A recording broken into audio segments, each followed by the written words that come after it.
Let's begin our discussion of data level parallelism by looking at this C program.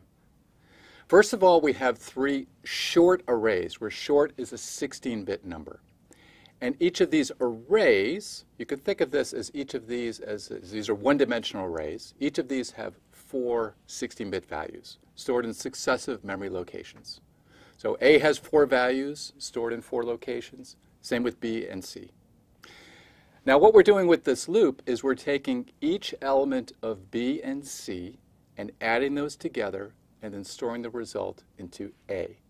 So for instance, we take B0 and we add C0 and then we store the result in A0.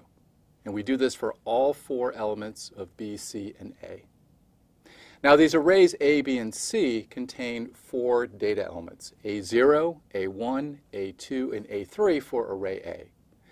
And the same operation in this piece of code is done for each data element. And these are all independent operations. So the operation on B0 and C0 is independent of B1 and C1. There's no data dependencies here. We have complete parallelism in this piece of code.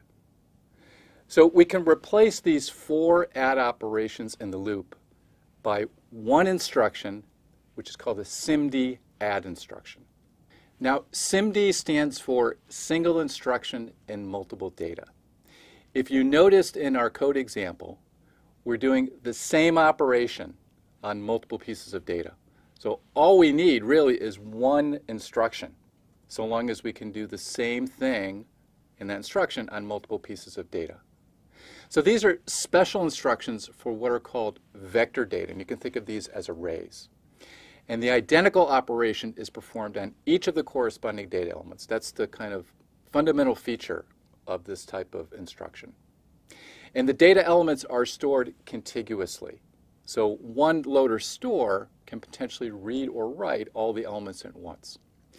And we assume in these kind using these kind of instructions that the register file is wide enough, or we can chain multiple register values together in order to hold all of the elements in a single register, maybe in a couple of registers chained together.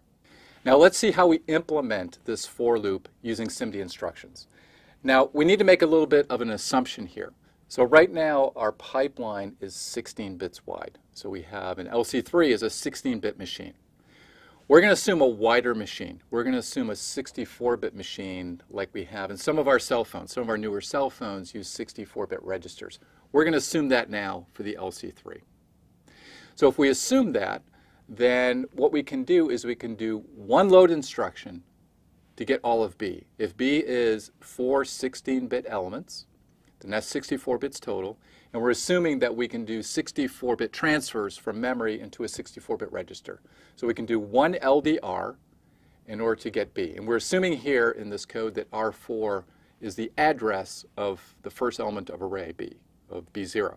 And so we can just do one load and we can get B0 through B3. And we can do a second load, assuming R5 points to the first element of C. We can do another 64-bit load to get all of C and put into register 1. Again, we're assuming register 0 and register 1 are 64 bits wide. So we've got all four 16-bit elements stored in one register. Now we need to introduce a special add instruction. This is a vector add. So we're calling this add.v. And what this does is this reads R1 and reads R0 and breaks those up into 16-bit chunks and does 16-bit additions. So it does these four individual 16-bit additions in one instruction. And then that 64-bit result, those four 16-bit adds, are then stored into R2. So with this one instruction, with this one new instruction that we've introduced, we've done all four of these 16-bit adds in parallel. Because of this property of data level parallelism, we can do them all at the same time because they're all independent. And then finally, we assume we have a 64-bit store instruction. So we can do an STR, and we assume that R3 points to A0, and we can store all four results of A, A0 to A3. We can then store that into memory. Now we have just four instructions, two 64-bit loads, a vector add instruction, and then a 64-bit store to implement that entire loop. Now let's see how we modify our ALU design in order to support this SIMD instruction, this add.v instruction. Well, again, we're assuming that now we have a 64-bit machine. So our ALU does a 64-bit operation. Now what we can do is we can take that 64-bit ALU and we can break it into 4 16-bit ALUs. Now we can still do a 64-bit operation by allowing the carry out of each 16-bit element to propagate as the carry into the next one, and we can do a full 64-bit operation that way. Or we can break that carry chain, and that's why we've introduced this carry logic here. And what we're doing is we're allowing the carry to propagate for a 64-bit add, but for this SIMD instruction, for this add.v instruction that we introduced, we're not going to allow that carry to propagate. So we're going to have 16-bit individual add operations here rather than a full 64-bit add. So now we can do a 64-bit add, 4 16-bit adds, or we could do 2 32-bit adds. We can group 2 of the 16-bit ALUs together and then the other 2 together, and we can break the carry chain between them. And this way now we have parallelism with 2 32-bit values. We can do 2 32-bit operations at the same time. So this gives us another option. We can do now a 64-bit operation, 2 32-bit operations, or 4 16-bit operations. Well, how do we do this in your smartphone? Well, if you have an ARM processor, ARM has something called Neon. That's their name for their SIMD instructions. And here's an example of a Neon instruction. vadd.i16, Q0, Q1, and Q2.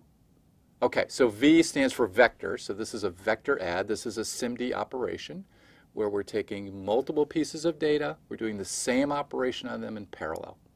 And I16 means that each of these pieces of data is 16 bits wide.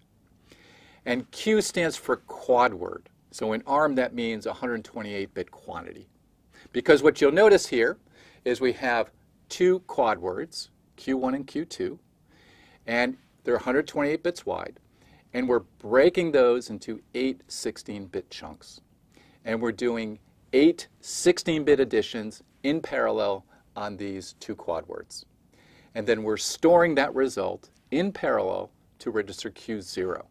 So here we're doing in parallel, using this ARM Neon instruction, we're doing 8 data operations, all the same. They're all additions between 2 different register values. And we're doing them all in parallel and writing them all in parallel to the destination register.